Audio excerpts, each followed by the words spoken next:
If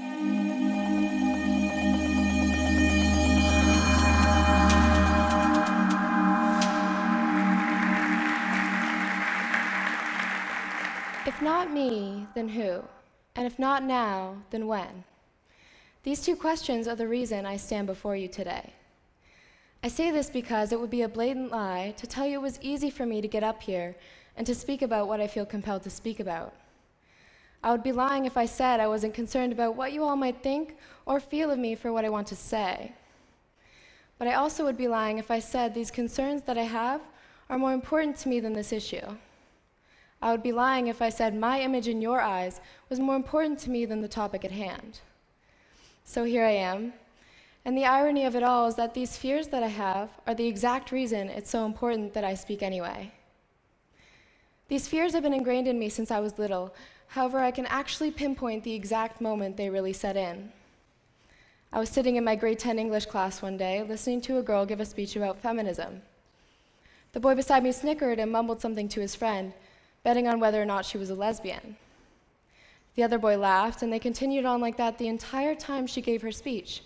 And I sat there, listened to all she had to say, and found myself agreeing with many of her valid points. But yet, after hearing those boys, something had changed. In the discussion that followed, I no longer simply felt comfortable just stating that I agreed with what she had said. Now I felt compelled to clear the air first.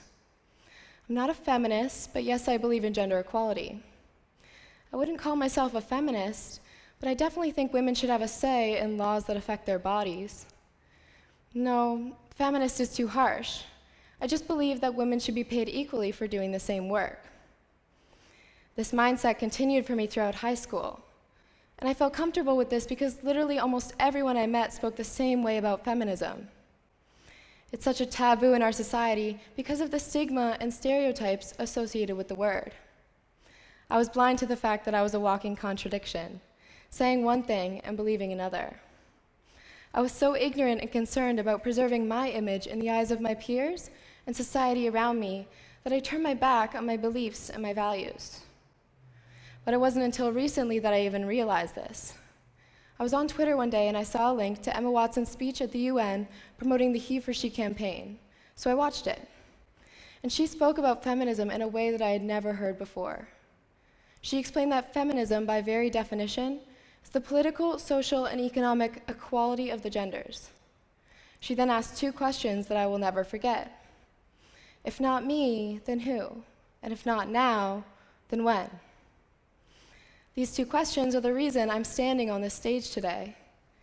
Feminism is the movement for the equality of the genders, and although our society is so advanced and modern in some respects, we still have a very long way to go when it comes to this one. And I apologize, for I know fully well that I'm not nearly as eloquent or as articulate as Emma Watson. Maybe it's the lack of British accent, I don't know. But perhaps my story will resonate with you as hers did with me. See, I'm just a person who believes women around the world have a right to education. I'm just a person who believes that men should be respected equally for their role as parents. And I'm just a person who believes there should be an equal representation of both genders in politics. And I'm just a person who believes women should be paid equally for doing the same work as men. And I personally plan on bringing children into this world someday, and with that being said, I have to believe in a better future. A future where it's no longer possible in any culture for 6-year-old girls to be sold off into marriages with full-grown men. A future where it's no longer possible for a man to brutally rape a woman behind a dumpster and be walking free out of jail in just 3 months. A future where it's no longer common practice in any society for babies to be killed simply because they're female. And I could very easily go on denying these things that I believe, just as I could have also very easily backed out of this talk, because of the fears and reservations that I had about doing this. But like Emma Watson said, if not me, then who? And if not now, then when?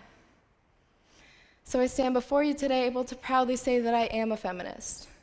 I understand that feminism is the movement for the equality of the sexes, and that the issues feminists advocate for pertain to both genders.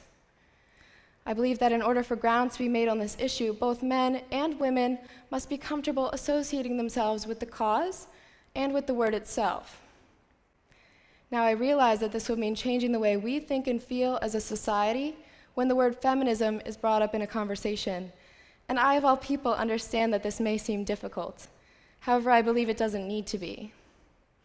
For this type of change to be ignited, I believe all it would take is one spark, one conversation.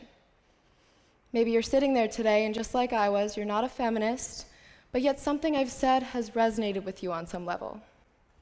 If this is the case, I urge you to keep the conversation going.